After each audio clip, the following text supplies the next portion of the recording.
ரட்சகராகிய இயேசு கிறிஸ்துவின் நாமத்தினாலே உங்களுக்கு என்னோட அன்பின் வாழ்த்துக்கள். இன்றைய நாள் தியானத்துக்காக தெரிந்து கொள்ளப்பட்ட வேத வசனம் சங்கீதங்களின் புஸ்தகம் 31வது சங்கீதம் 20வது வசனம். மனுஷருடைய அகங்காரத்துக்கு அவர்களை உமது சமூகத்தின் மறைவிலே மறைத்து நாவுகளின் சண்டைக்கு அவர்களை விலக்கி உமது கூடாரத்திலே ஒளித்து வைத்து காப்பாற்றுகிறேன். மனுஷருடைய அகங்காரத்துக்கும் அவர்களுடைய நாவின் சண்டைக்கும் கர்த்தர் விலக்கி பாதுகாக்கிற தேவனாக இருக்கிறார். யாரை கர்த்தர் பாதுகாக்கிறார் என்றால், முந்தின வசனத்தில் தேவனுக்கு பயந்தவர்களுக்கும் அவரை நம்புகிற மக்களுக்கும் கர்த்தர் மனிதர்களுடைய அகங்காரத்துக்கும் நாவின் சண்டைக்கும் விலக்கி கர்த்தர் பாதுகாக்கிறார்.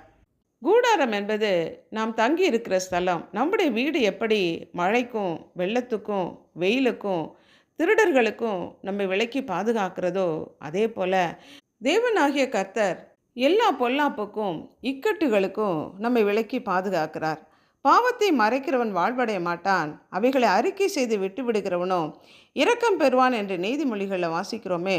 பாவத்தை தனக்குள் மறைத்து வைத்து கொள்ளாதவன் தேவனிடத்தில் மறைவான இடத்தை தனக்காக பெற்றுக்கொள்கிறான்.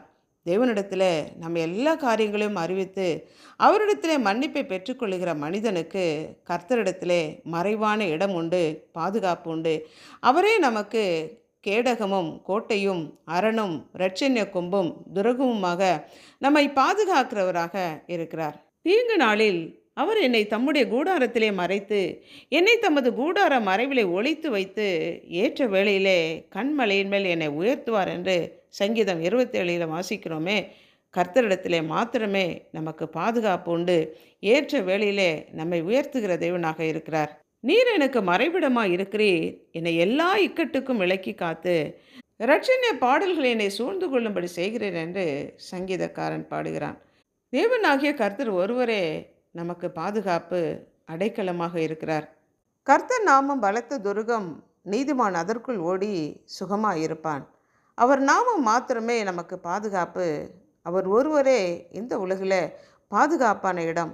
இந்த பாதுகாப்பான இடத்திற்குள்ளே நாம் வந்திருக்கிறோமா என்று நம்மை யோசித்து பார்ப்போம். அன்றைக்கு மோசே கர்த்தருடைய மகிமையை தான் காண வேண்டும் என்று தேவனிடம் சொன்னபோது கண்மலையின் வெடிப்பிலே வைத்து தம்முடைய கரத்தினாலே மூடி மோசேக்கு தம்முடைய மகிமையை கர்த்தர் வெளிப்படுத்தினார்.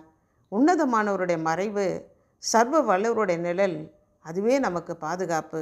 அவரை தவிர இந்த பூமியிலே நமக்கு பாதுகாப்பான மறைவிடம், உறைவிடம் வேறில்லை. அன்புள்ள ஆண்டவரே, எங்களை படைத்தவரே, எங்களுக்காக ஜீவனை கொடுத்து எங்களை மீட்டு கொண்டவரே, மனிதர்களுடைய எல்லா பொல்லாப்புக்கும் அகங்காரத்துக்கும் நாவின் சண்டைக்கும் எங்களை விலக்கி பாதுகாக்கிறவரே, தீங்கு நாளிலே உடைய கூடார மறைவிலை ஒளித்து வைத்து கண்மலையின் மேலே எங்களை உயர்த்துகிறவரே, பகலிலே வெயிலுக்கு நிழலாகவும் பெருங்காற்றுக்கும் மழைக்கும் அடைக்கலமாகவும் மறைவிடமாகவும் கூடாரமாக இருப்பவரே, உம்முடைய கரங்களுக்குள்ளாக எங்களை அர்ப்பணித்து ஜெபிக்கிறோம். உமக்குள்ளாக நாங்கள் பிரவேசித்து உம்மிலே இளைப்பாறத்தக்கதான கிருபை தாங்க. நீர் எங்களை சுற்றி இருக்கிறீர், சூழ்ந்திருக்கிறீர். நீரே எங்களுடைய பாதுகாப்பு. இந்த பாதுகாப்பை நாங்கள் ஒவ்வொருவரும் பெற்று அனுபவிக்கத்தக்கதான கிருபை தாங்க. இயேசு கிறிஸ்துவின் நாமத்தினால் ஜெபிக்கிறோம் பிதாவே, ஆமென்.